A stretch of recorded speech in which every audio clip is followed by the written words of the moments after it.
আলাপ কিছু বলবো না, কিছু বলবো না। সংসদ নেতা তো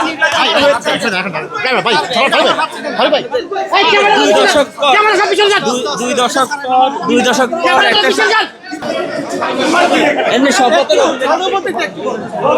কিচ্ছু বলবো না আমি।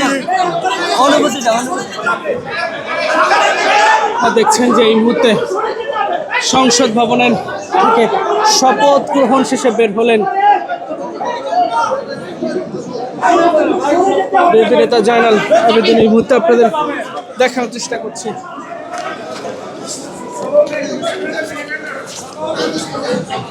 একটু জায়গা দেন।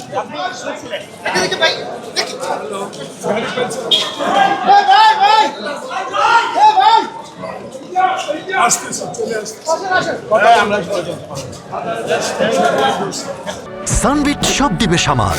সানবিট ম্যাজিক প্রেস ডিশওয়াশিং এর মাথা ঘোরানো সলিউশন। আমি কিছু বলবো না, লড়াকু সৈনিক এবং আমি কিছু বলবো আমরা না। দেখেছি কখনো মাথা নত করেননি।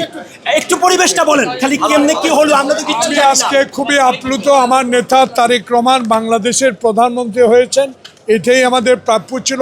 16 বছরের আন্দোলন সংগ্রামের যে আমরা অন্তর্ভুক্ত ছিলাম, ওনার নির্দেশে কাজ করেছি, সেটাই আজকে সফলতা অর্জন করেছে। কোটি এবং কোটি কোটি কোটি মানুষের কোটি কোটি প্রত্যাশা, একটু বলবেন। ইনশাআল্লাহ, থ্যাংক ইউ, সব ভালো থাকেন।